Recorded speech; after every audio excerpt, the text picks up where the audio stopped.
Hey guys, welcome back to the channel. So today we're going to be doing a really simple video that's making our own acrylic paint thinner. So you can go out and buy specific paint thinner for your paints. This is from Vallejo, however you want to say it. This isn't terribly priced. I think this costs about $15, $14, something like that. And it's really great.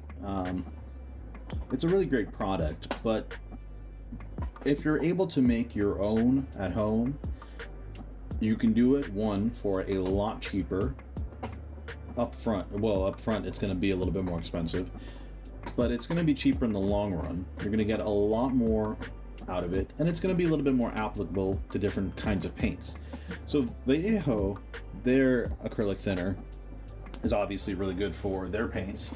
So I have their monocolor line, so works with this. Their air line, game air, all those ones work perfectly fine.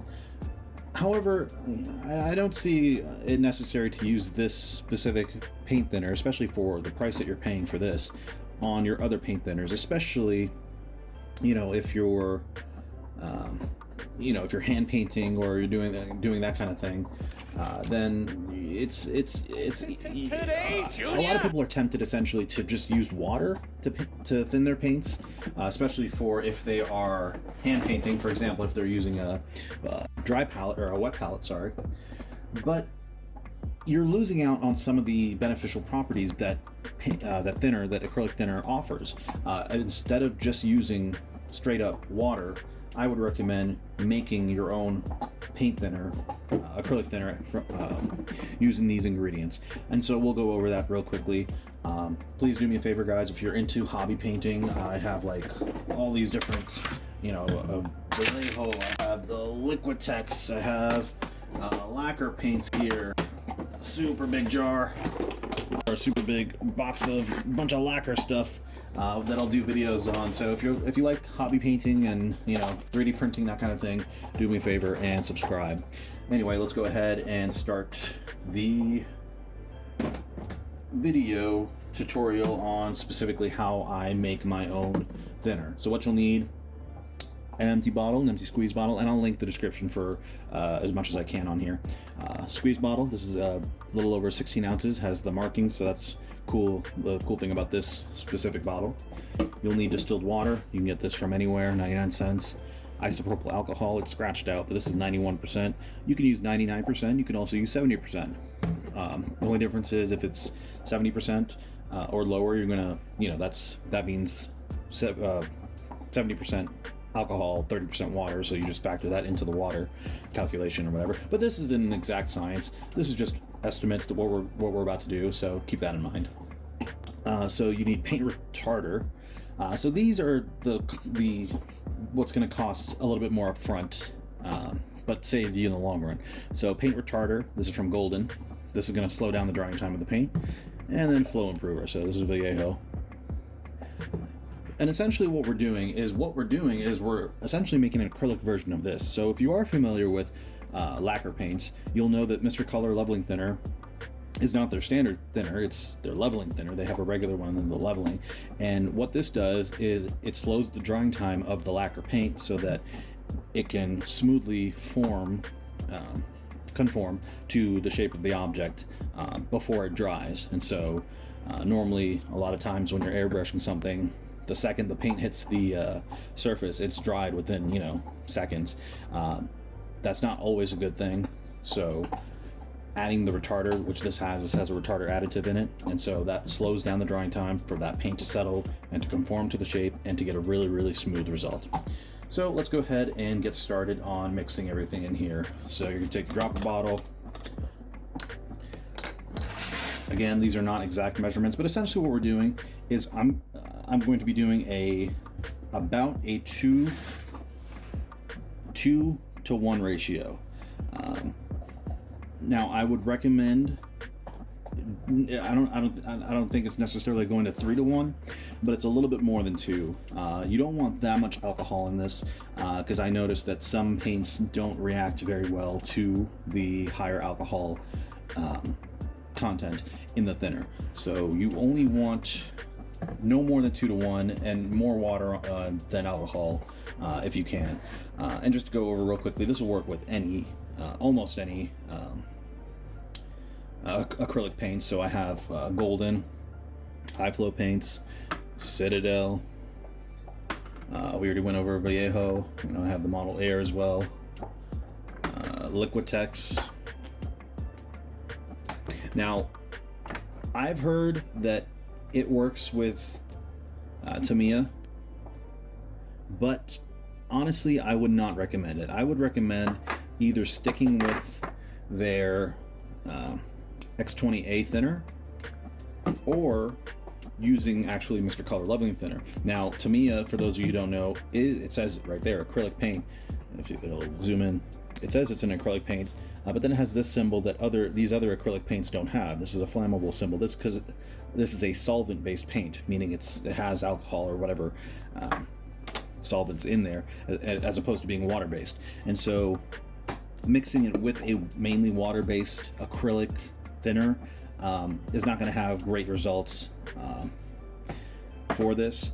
Whereas lacquer thinner, even though it's lacquer and this is an acrylic, this works actually a lot better. So that's just a quick little aside.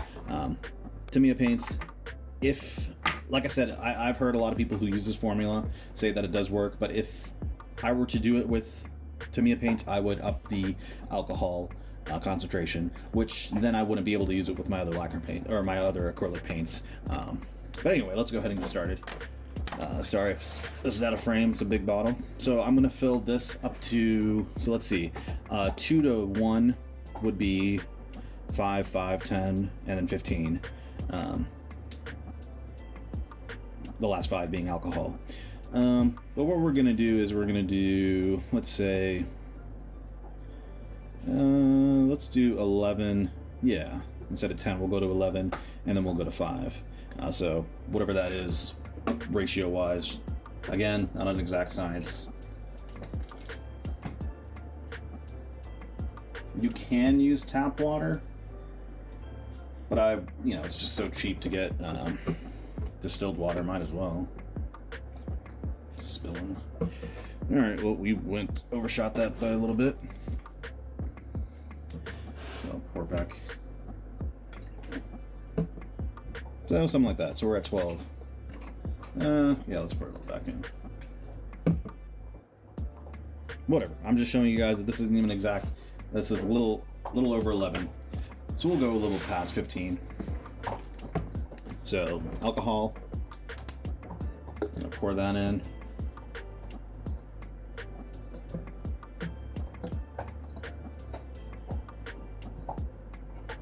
A little past 15. And last but not least, flow improver and the retarder. You only need a few drops of these. So even though these are a little bit pricey, this is like 12 bucks a bottle, I think, each. They'll last you forever because you only need a little bit of it. So I don't know if I want to go to the 16 because you don't want to add that much of this. Now, I like I said, I wanted to get it to this kind of effect. So we have quite a bit of solution here. So I'm going to add a decent amount, but you don't want to do too much. Something like that. Not even half an ounce. And then not even half an ounce on either of those for this particular ratio that I got going on. And I think that's going to do it. So all we got to do now, where did I put the cap? Cap it up. I'm just under 16. Shake her up. And that's good to go. So you can see how we have so much left. So much of these ingredients left that are going to get us bottles and bottles and bottles of this. Whereas this is going to run out here pretty soon. Again, I'm not knocking this. This is a pretty good product, especially for Vallejo specifically. Vallejo is it can be a little finicky, which is why I actually lowered the isopropyl alcohol ratio, whereas other people tend to do the strict 2-to-1. But like I said, I primarily use Vallejo, so that's why I lowered that. But anyway, yeah, like I said, this is going to last you forever. And one thing that I really actually like doing with this, we're going to put my thingamabob. This is my wet palette. So instead of just taking this to the sink, tap water, I'll actually soak this with my thinner. See how much I'm just going to town on that. Whereas I wouldn't waste this for that purpose. But yeah, you have so much of this that it's, yeah, you can. That's not a big deal. You get your parchment paper, put it on top, and it's going to seep. I don't know how much exactly it's allowing the retarder and the flow improver to seep up, but it's a decent amount. It's a decent difference, I think, personally. Now, just to really quickly go over what the flow improver does, is that this is probably more for airbrushing than it is for hand painting, and so I don't know. Again, I don't know how effective that is in this regard. But what this does is it essentially breaks up the surface tension of the paint, that allows it to, as it says, flow a little bit smoother. And so, if you are doing washes or just simple dry brushing or brushing, it's just going to allow the paint to kind of smoothly be applied, or at least more smoothly than without it. And then again, like I said, the retarder is going to slow the paint's drying time, which is going to allow it to settle after you apply it. That's gonna before drying, because again, if you apply your paint and then it dries right away, it's gonna retain a lot of those brush strokes, whereas letting it settle for a moment is going to remove those and let it dry nice and smoothly. So I think that's going to be it for this video, guys. I don't think I missed anything other than I can already smell the thinner, and it smells pretty close to these kinds of thinners. Now, I don't think they use specifically isopropyl alcohol in their formulations, but it functionally works the exact same.